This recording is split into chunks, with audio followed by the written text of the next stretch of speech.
আজ 25শে ডিসেম্বর। খ্রিস্টানরা যাকে নিজের ঈশ্বর বলে স্বীকৃতি দিয়েছে, সেই মহান যীশু খ্রিস্টের আজ জন্মদিন, যাকে একই রকমভাবে ইসলাম সমাজে, কোরআনে মুসলিমরাও নবীর স্বীকৃতি দিয়েছে, শুধু নামটা পরিবর্তন করে ঈসা মাসিহ। হিন্দু ধর্মেরও নানান সাধক, যেমন রামকৃষ্ণ পরমহংসদেব, স্বামী বিবেকানন্দ, শ্রী শ্রী ঠাকুর অনুকূলচন্দ্র ও প্রভৃতি মানুষেরা বা প্রভৃতি প্রত্যাদিষ্ট পুরুষ, এরা যীশুখ্রিস্টকে তার যথাযোগ্য সম্মান দিয়েছে।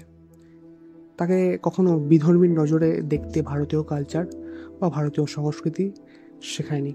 ভারতবর্ষ একটা ধর্মনিরপেক্ষ দেশ।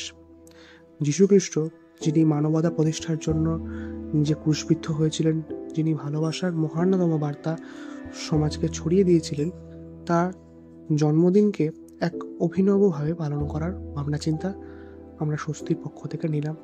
কম্বলদান কর্মসূচির দরুন আমরা দেখতে পাই যে চারপাশে বহু দুস্থ মানুষ রয়েছে, যাদের দুবেলা দুমুঠো খাবার নিয়ে চিন্তা রয়েছে, তাদের কাছে বিলাসিতা একটা কল্পনা। আমরা ভাবলাম যে যদি আজকের দিনে আমরা আনন্দ ভাগ করে নিই, তাদের আনন্দে সামিল হই, তাহলে হয়তো আমরাও কিছুটা আনন্দ পাবো। একটু স্বার্থপর, একটু আনন্দের কাঙালের মতো আজ আমরা ঠিক করলাম যে আমরা 200টা মতো বাচ্চা এবং বৃদ্ধদেরকে কেক বিতরণ করব। সে উদ্দেশ্যে আমরা আজ সারাদিন ঘুরে বেড়ালাম এবং যথাসম্ভব কিছু বাচ্চার হাতে কেক তুলে দিলাম, যাতে তারা অত্যন্ত আনন্দ পেয়েছে। খুব স্পষ্টভাবে দুটি বিষয়ের উপর আমি আলোকপাত করার চেষ্টা করব। যীশুখ্রিস্টের এই জন্মদিনে আমরা আনন্দ ভাগ যেভাবে আমরা করে নিলাম, তাতে আমরা যীশুখ্রিস্টের প্রতি সম্মান প্রদর্শন যেভাবে করেছি এবং যীশুখ্রিস্টের যে ভালোবাসা, ত্যাগ, যে আদর্শ, তাকে প্রতিষ্ঠা করারও চেষ্টা করেছি।